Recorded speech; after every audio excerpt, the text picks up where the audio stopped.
जब वो पर्दे पर 2.5 किलो का हाथ उठाते हैं तो अच्छे अच्छे विलन थर थर कांपने लगते हैं। जब उनकी आवाज सिनेमा घरों में गूंजती है तो दर्शकों के रोंगटे खड़े हो जाते हैं।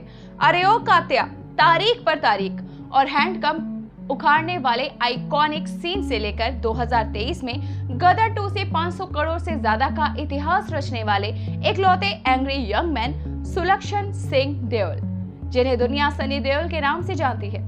लेकिन दोस्तों, कहानी सिर्फ गदर 2 पर ही खत्म नहीं होती। हाल ही में 14 अगस्त 2026 को सनी देओल ने एक बार फिर इतिहास दोहरा दिया है। उनकी मोस्ट अवेटेड ऐतिहासिक फिल्म बंटवारा 1947 ठीक स्वतंत्रता दिवस के मौके पर सिनेमाघरों में रिलीज हो चुकी है और पहले ही दिन इसने बॉक्स ऑफिस के सारे रिकॉर्ड्स को हिलाकर रख दिया है। फिलहाल इस समय चलने वाली ये ठीक ठाक हिट जा रही है। सनी देओल की जिंदगी के उस सफर के बारे में आज हम बात करेंगे, जिसे जानने के लिए उनके फैंस हमेशा बेताब रहते हैं। उनके स्टारडम से लेकर उनकी नई फिल्म बंटवारा 1947 के पीछे की पूरी कहानी। इस धमाकेदार सफर में हमारे साथ अंत तक बने रहिए। साथ ही बायोग्राफी सबकी में आपका स्वागत है दोस्तों, जहां पर हम आपके लिए हर शख्स की बायोग्राफी लेकर आते रहते हैं जो कि जाना माना है और जिसके बारे में दुनिया और जानना चाहती है, ताकि आप लोग उन्हें जान पाएं थोड़ा सा दिल से और थोड़ा सा करीब से। तो आज हम लेकर आए हैं आप लोगों के लिए सनी पाजी की कहानी। अगर आपको भी उनके कड़क अंदाज और 2.5 किलो के हाथ के जबरा फैन है तो वीडियो को अंत तक जरूर देखें और इसे जरा भी स्किप मत करना। और ऐसे ही वीडियोस के लिए हमारे चैनल को सब्सक्राइब कर लें ताकि हम आपके लिए ऐसे ही लोगों की बायोग्राफी लेकर आते रहें। तो दोस्तों, जहां पर हाल ही में बंटवारा 1947 रिलीज हुई है, जिसमें ये अपने ही बेटे करण देओल के साथ में नजर आए हैं। करण देओल को समझाते हुए ये नजर आए हैं और साथ में इसमें आप लोगों को शबाना आजमी भी देखने को मिली है, जिससे ये प्यार से अम्मा कहते हुए नजर आए हैं। तो इसी के साथ आपको बता दें कि इनका शुरुआती जीवन बहुत अलग रहा था। सनी देओल जी का जन्म 19 अक्टूबर 1956 को पंजाब के साहनेवाल में हुआ था। उनके पिता कोई और नहीं बल्कि हिंदी सिनेमा के सबसे हैंडसम और दिग्गज ही मैन स्वर्गीय धर्मेंद्र जी हैं और मां प्रकाश कौर है। घर में फिल्मी माहौल था, लेकिन सनी देओल बचपन से ही बहुत ज्यादा शर्मीले थे, शांत रहने वाले थे और मीडिया से दूर रहने वाले इंसान थे। उन्हें अपने फैमिली के बीच ही समय बिताना ज्यादा अच्छा लगता था। वो बचपन में ही काफी शरारती थे, लेकिन उनकी सारी शरारतें उनके घर तक ही सीमित थी। उन्हें खेलकूद का बहुत शौक था और वो अपनी पढ़ाई पूरी करने के बाद एक्टिंग को ही अपना करियर बनाना चाहते थे। लेकिन धर्मेंद्र के बेटे होने के बावजूद उन्होंने सीधे काम करना शुरू नहीं किया, बल्कि इंग्लैंड जाकर बर्मिंघम के ओल्ड रिपरेटरी थिएटर में बाकायदा एक्टिंग और थिएटर की बारीकियां सीखी।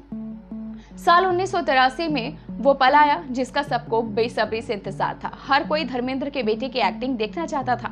सनी देओल ने भी अमृता सिंह के साथ में बेताब से बॉलीवुड में कदम रखा।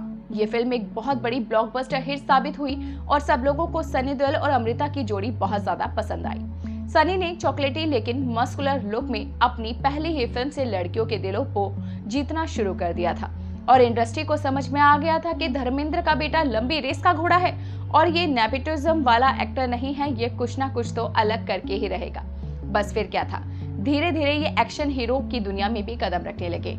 इन्होंने घायल और दामिनी जैसी मूवीज में काम किया, जिन्होंने ये बता दिया कि ये भले ही चॉकलेटी हीरो दिखते हैं लेकिन एक्शन की दुनिया में भी महारथी हैं। भले ही इन्होंने अपनी शुरुआत रोमांटिक फिल्मों से की थी, लेकिन सनी देओल की असली ताकत उनका गुस्सा और उनका एंग्री लुक था, उनका एक्शन था।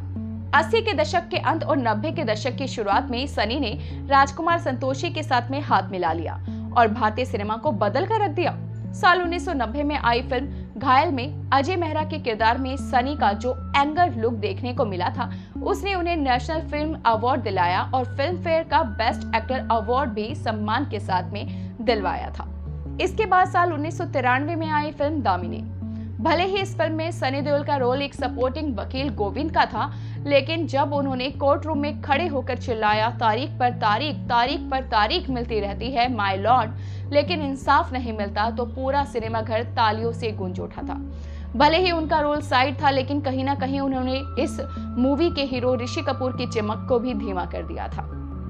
इस फिल्म के लिए उन्हें बेस्ट सपोर्टिंग एक्टर का नेशनल अवार्ड भी मिला था और इनकी एक्टिंग सच में बहुत ज्यादा दमदार थी। इसके बाद बॉर्डर, जिद्दी और अर्जुन पंडित जैसी फिल्मों ने सनी को बॉलीवुड का सबसे बड़ा और इकलौता एक्शन सुपरस्टार बना दिया था। लेकिन फिर अचानक ही इनकी इमेज फिर से बदलने लगी।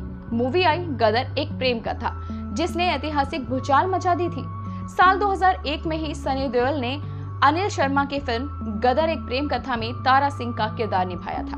भारत पाकिस्तान के विभाजन की पृष्ठभूमि पर बनी इस प्रेम कहानी में जो इतिहास रचा वो आज भी एक मिसाल है।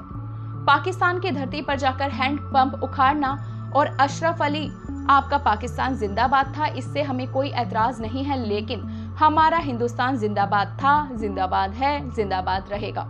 ये जिस जोश में सनी देओल ने बोला था वो आज भी हर किसी के लिए एक आइकॉनिक डायलॉग बन चुका है। जब भी ये डायलॉग होता है हर कोई तुरंत पहचान जाता है कि ये डायलॉग किसी और का नहीं बल्कि सनी पाजी के हित में आता है। इसी के साथ बता दें दोस्तों कि लोगों ने अपने ट्रकों और ट्रैक्टरों में भी सिनेमा घरों में जाना शुरू कर दिया था। लोग भर भर कर टिकटों के लिए लाइन लगा रहे थे, यहाँ तक कि थिएटर्स में टिकट के लिए लाठियां तक चल गई थी। इसी के साथ आपको बता दें कि इन्होंने एक बहुत बड़ा इतिहास रचा था गदर फिल्म में काम करके।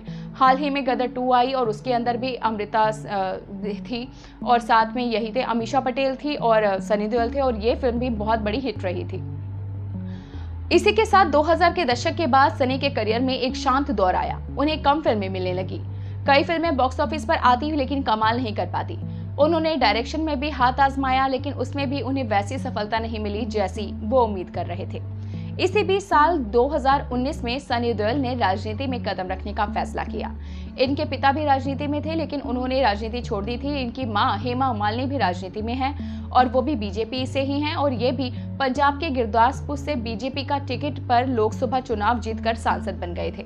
हालांकि उनका दिल भी हमेशा एक्टिंग में ही लगा रहा। सिनेमा पंडितों का मानना है कि 66 वर्षीय उम्र में सनी देओल का दौर अब खत्म हो चुका है, लेकिन तभी रिलीज हुई गदर 2 में तारा सिंह में सनी पाजी ने ये दिखा दिया कि उनका आज भी लोहा पूरा का पूरा बॉलीवुड मानता है।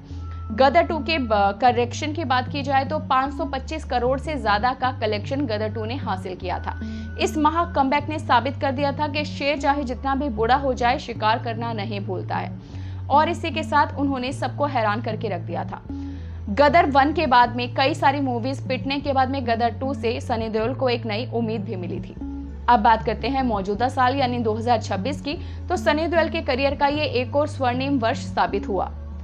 हाल ही में उन्होंने जैसा हमने बताया बंटवारा 1947 रिलीज हुई। इसमें उन्होंने अपने बेटे करण देओल को अपने ही बेटे के रोल में दिया था। भले ही करण का स्क्रीन अपीयरेंस कम था लेकिन सारी लाइमलाइट सनी देओल के हाथ में ही थी। इस फिल्म को लेकर पिछले 2 सालों से भारी शोर बजा हुआ था कि आखिर ये मूवी कैसी आएगी, और आखिर ये मूवी जब रिलीज हुई तो इसका जो सबसे बेस्ट पॉइंट था कि 15 अगस्त को रिलीज हुई, इसलिए इसने पूरे सिनेमा घर को और पूरे देशभक्तों को इस मूवी को देखने के लिए किसी तरह से कन्विंस कर लिया था।